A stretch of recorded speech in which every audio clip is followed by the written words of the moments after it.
Welcome to Sidra's Silly Point, and this is what I have to say. Let's go. So there's a lot of backlash and chatter regarding this being an embarrassing series loss for Pakistan. But to me, the only two players that should feel embarrassed and self-reflect are the experienced players, Shadab and Shaheen.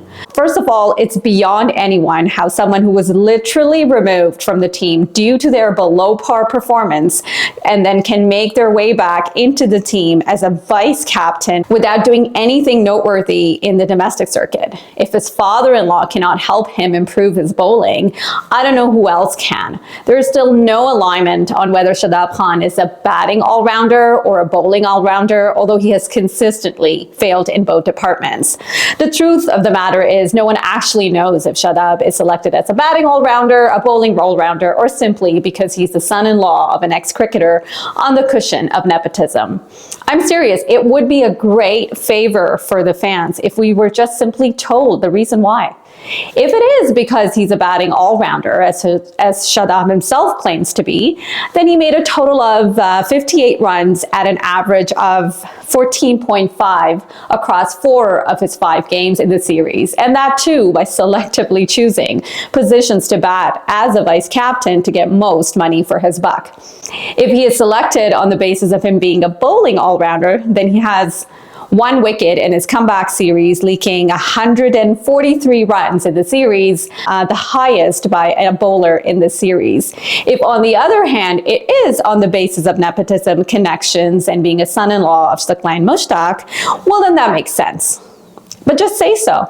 Shadab's inclusion in the T20 series, and that too as a vice captain, sabotaged the opportunity to play a proper spinner.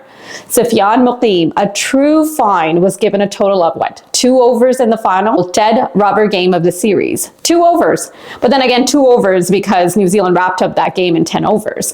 And that too on the backs of Abrar Ahmed sitting out, who's been doing all right for a number of games. Both Sufyan and Abrar deserve a proper run.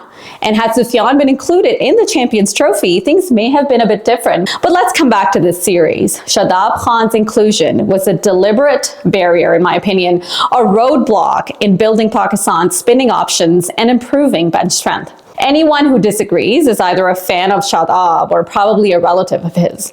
On a similar note, Shaheen Afridi, the eagle, the all-rounder, the ex-captain, albeit for a total of 5 seconds, played 4 out of 5 games when in reality he didn't even need to play a single one of them. He failed to take advantage of scenic conditions where New Zealand bowlers were able to rip through Pakistani batters with bounce, seam, and swing. Shaheen looked like a rookie, completely ineffective, taking a total of 2 wickets at an average of 66.5. Years from now, honestly, fans will recount Abbas Afridi and Mohammad Wasim Jr. and wonder what happened to them. Why didn't they make it far? And the simple answer would be because Shaheen happened to them. Like Shadab, Shaheen's inclusion is a complete roadblock to the future of Pakistan's pace attack. There is no denying he was a great bowler at one point, but post-injury, he has never looked the same. Whether to blame the management, the board, the coaches, the selectors, or Shaheen himself. But now his inclusion in the team is costing the team game after game after game. If he's going to take a wicket after leaking 60-something runs in scenic countries, one can only imagine the failures that lay ahead in Asia Cup and the T20 World Cup in 2026. The other thing is, Pakistan team management, the players, journalists, and the fans need to stop labeling every bowler who can hit a few sixes a bowling all-rounder, and every batter who can spin the ball in his backyard a batting all-rounder. At the moment, Pakistan does not have a single all-rounder in the team that can be compared to the likes of Hardik Pandya, Livingston, Stoinis, Mohammad Nabi, Hasaranga.